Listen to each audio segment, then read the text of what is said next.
एक राक्षस का संहार करा था और कश्यप ऋषि ने उनको दुर्वा दी थी, वो अष्टमी है। पहली बार दुर्वा चढ़ी थी गणेश जी को, उसका व्याख्यान आएगा भी कथा।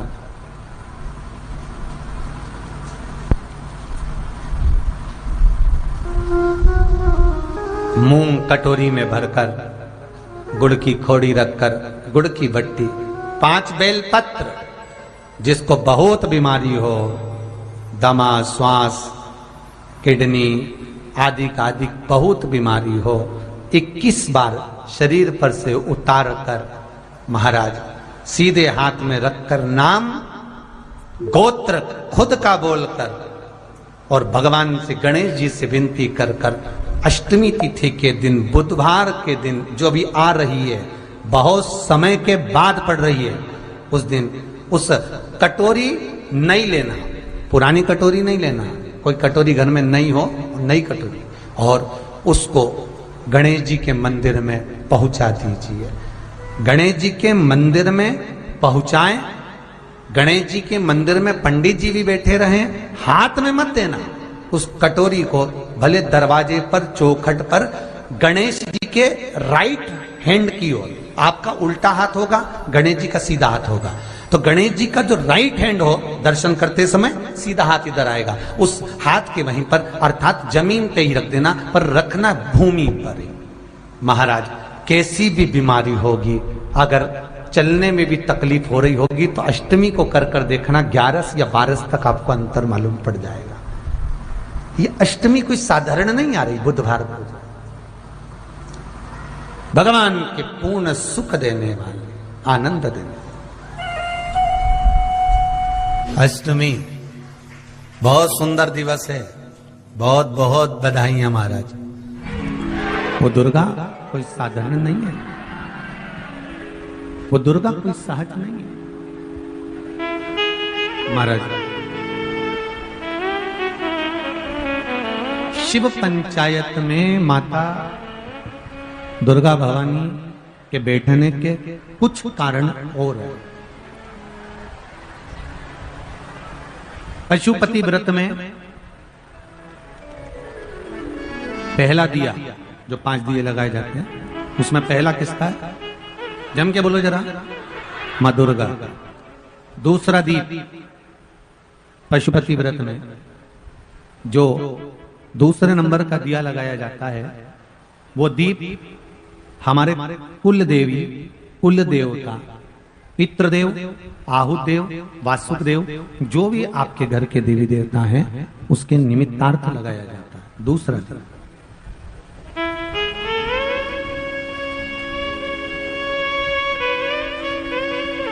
कुल देव का मतलब मालूम है आपको?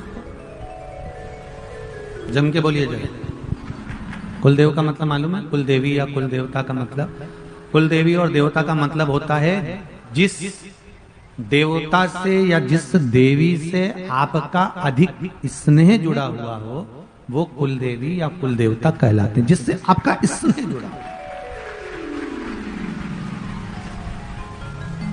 जिसके प्रति आप पूर्ण तरह से समर्पित हो, जिसके प्रति आप पूर्ण तरह से समर्पण का भाव रखते हो, और जिनकी पूजन और अर्चना आपको श्रेष्ठ लगती है, अच्छी लगती है।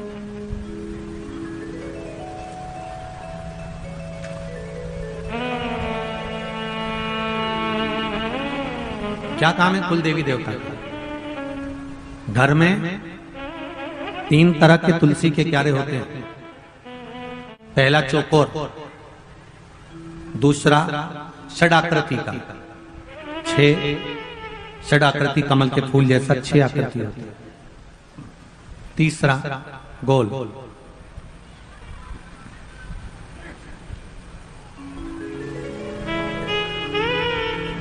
इन 3 तुलसी के क्यारों में पुराने समय के घरों में सबसे ज्यादा जो तुलसी के क्यारे होते थे, वो चौकोर होते थे, गोल होते थे, कि षडाकृति के होते थे।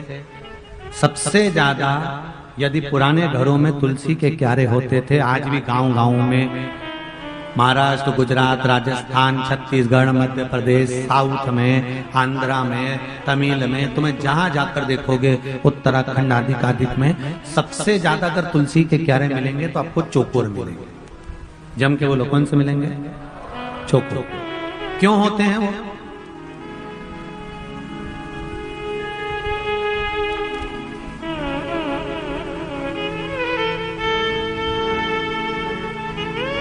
किस लिए? क्या कारण होता है चौकोर तुलसी के क्यारे?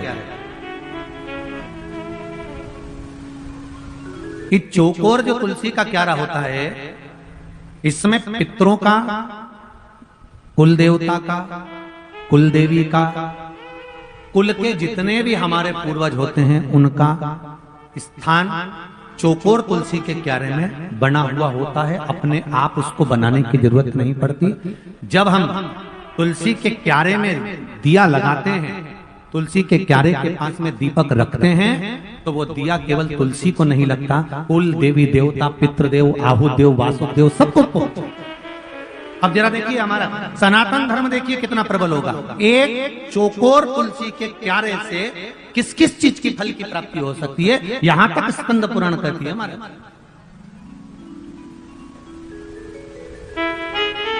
किस किस के यहां पर चौकोर तुलसी का क्यारा? जरा हाथ उठाओ। सबके यहां? अरे वाह, धर लो जरा, बहुत बड़ी। चौकोर तुलसी का क्यारा किस किस चीज की फल देता है? चौकोर तुलसी के क्यारे में अगर परिधि होती है, परिधि से मतलब होता है, चौकोर जो क्यारा होता था उसमें 3-4 परिधियां होती थी अलग अलग, तो उसमें नीचे से फैला होता था, फिर अंदर से सकड़ा होता था, फिर चौड़ा होता था, फिर सकड़ा होता था, फिर ऊपर जाके चौड़ा हो जाता था। तो तुलसी का जो क्यारा होता था उसमें कुल देवी, कुल देवता, पितृदेव, आहुदेव, वासुदेव और तुलसा महारानी का उसमें स्थान होता है। क्या फल देता है कुल देवी देवता? क्या फल देते हैं? चौकोर तुलसी का क्यारा क्या फल देता है? तो कुल देवी, कुल देवता का क्या काम है? तो उनका एक काम है वंश की वृद्धि करना। इसलिए चौकोर तुलसी का क्यारा वंश की वृद्धि करता है, वंश बढ़ाता है।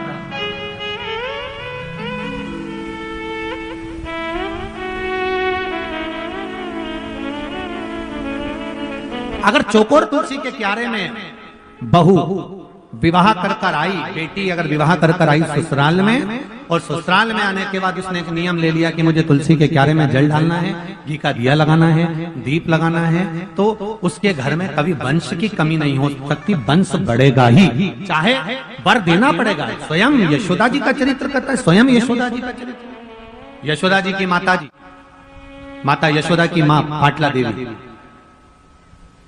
और पाटला देवी ने अपनी बेटी यशोदा को कहा, पुत्री, मुझे एक संत ने यमुना जी के घाट पर कहा है कि तू ब्राह्मणों का भोजन तुलसी के क्यारे के नीचे कर, और श्रावणी पूर्णिमा के दिन अगर तू ब्राह्मणों का भोजन कराएगी, तुलसी के क्यारे के नीचे दीपदान करेगी, और अगर तू ब्राह्मणों का भोजन कराएगी तो बेटी तेरी भी गोद जरूर संतान से भरेगी, ये पक्का कहती हूं। माता पाटला देवी ने अपनी पुत्री यशोदा को यह बात कही। चौकोर तुलसी का क्यारा क्या बढ़ाता है घर में? जम के बोलो सभी लोग, वंश बढ़ाता है। दूसरे नंबर पर तुलसी का क्यारा होता है षड आकृति का, 6 कोने होते हैं, षड आकृति का, षटकोण जैसा होता है। ये काय के लिए होता है?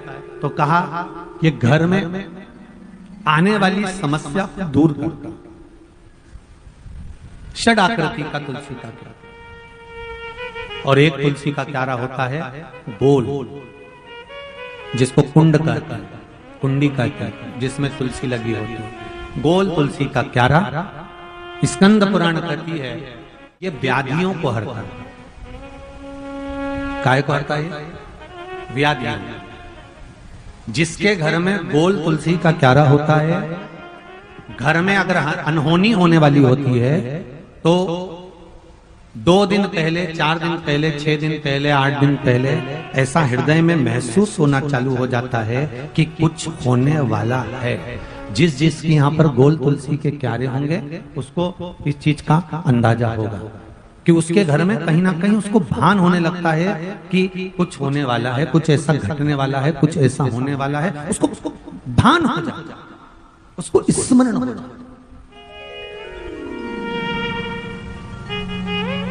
अब उसको लगता है कि ये कैसे मालूम पड़ता होगा, कैसे मालूम हो जाता होगा कि कुछ घटना घटने वाली है, कुछ होने वाला है। तो वो गोल जो तुलसी का क्या है, वो व्याधि को है।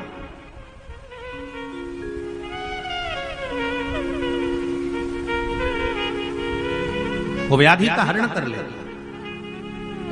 3 कुंडों का स्मरण है महाराज, स्कंद पुराण में आप इसका ध्यान करेंगे तो आपको आनंद की अनुभूति होगी। और करो, तुलसा जी का स्मरण किया था। अष्टमी पत्र, 1 बेलपत्र, 3 शमी पत्र। आप कभी दिल से, कभी मौका मिले हृदय से अशोक सुंदरी वाली जगह का स्पर्श कर कर भगवान शंकर के शिवलिंग पर एक बार समर्पित कर कर देखना, और दूसरे वर्ष इंतजार करना कि तुमने अष्टमी के दिन बाबा को शमी पत्र और बेलपत्र दिया था, क्या बाबा ने तेरे घर में धन और वैभव दिया कि नहीं दिया।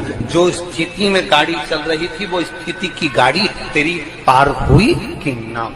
आपके जीवन में ऐसा लगने लगे कि हाँ बहुत कष्ट है, कर्जा भी बढ़ गया, तकलीफें भी बढ़ गई, बहुत दुख भी बढ़ रहा है, कहीं परिवार सही नहीं चल रहा है, तो प्रयास करते रहा करो। हफ्ते में एक बार 1 चावल का दाना जल के पात्र में डाल लिया, 1 काली मिर्च जल के पात्र में डाल ली, और उस जल को ले गए, थोड़ा सा चंदन का छींटा डाल दिया, ले जाकर शिव जी को समर्पित कर दिया। शंकर को जल चढ़ाने के लिए 5 स्थान हैं जहां शिव को जल चढ़ाया जाता है, और शंकर उस जल को स्वीकार करते हैं, जिसको पंचगंगा कहा गया। 5 स्थान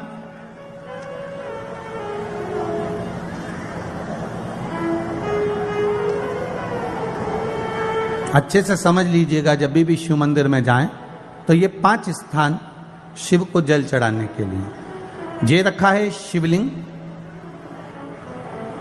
गोल जलाधारी, ये चरण जहां से पानी नीचे की ओर जाता है। शंकर भगवान के 13 बच्चे हैं, 13 की 13 बच्चे, शिव जी का संपूर्ण परिवार, 33 कोटि देवता, 64 योगनियां, सब शिवलिंग के आसपास में।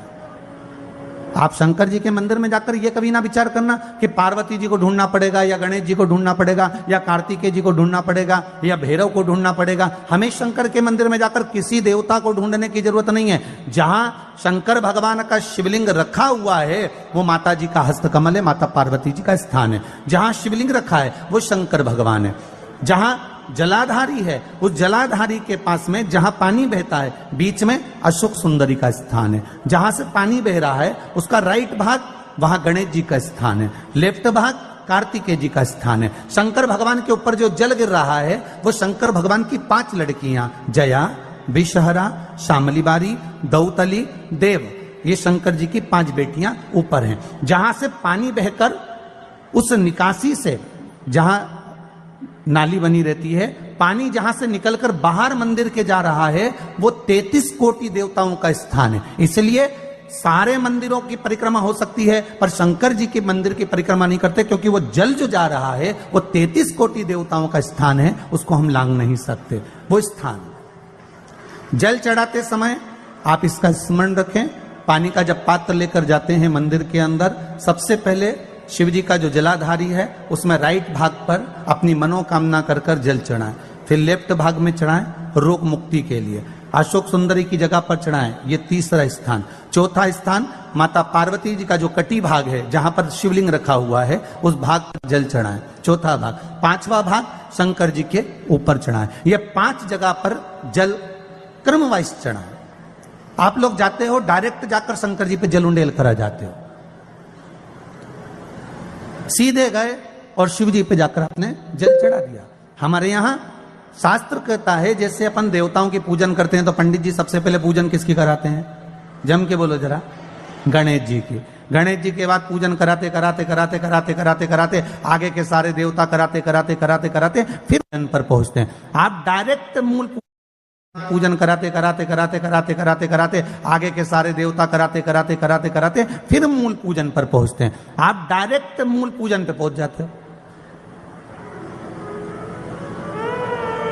और सरल भाषा में समझ लो, जितनी सरल भाषा में समझोगे ना उतना अपने जीवन में उतर जाएगा।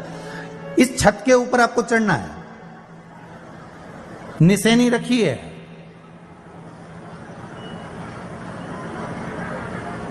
पाए लगे हुए हैं, आप कैसे चढ़ोगे? एक एक पाए पर पांव रखकर चढ़ोगे कि डायरेक्ट पहला पे रखोगे आखिरी पर? जम के बोलिए जरा। एक एक पाए पर पांव रखोगे ना कि धीरे धीरे हमको चढ़ना है। उसी तरह शिव मंदिर में पहुंचने के बाद पहला गणेश स्थान, कार्तिकेय स्थान, अशोक सुंदरी का स्थान। अशोक सुंदरी के स्थान पर जल क्यों चढ़ाया जाता है? क्योंकि भगवान शंकर की सबसे छोटी लड़की जो है वो अशोक सुंदरी है। और ये जो छोटी लड़की है अशोक सुंदरी, ये नारी को अखंड सौभाग्यता का वर प्रदान करती है। कौन सी नारी को? किस नारी को अखंड सौभाग्यता देती है? तो महाराज शास्त्र कहता है जिस नारी के भाग्य में लिखा होता है कि इसको वैधव्य होना है, इसके पति को समाप्त होना है, अगर वो नारी अशोक सुंदरी वाली जगह पर जल चढ़ा देती है तो पति पर अगर काल भी मंडरा रहा होता है तो मां अशोक सुंदरी महाकाल से कहकर काल को टाल देती है। वो अशोक सुंदरी का स्थान, वो माता अशोक सुंदरी का स्थान।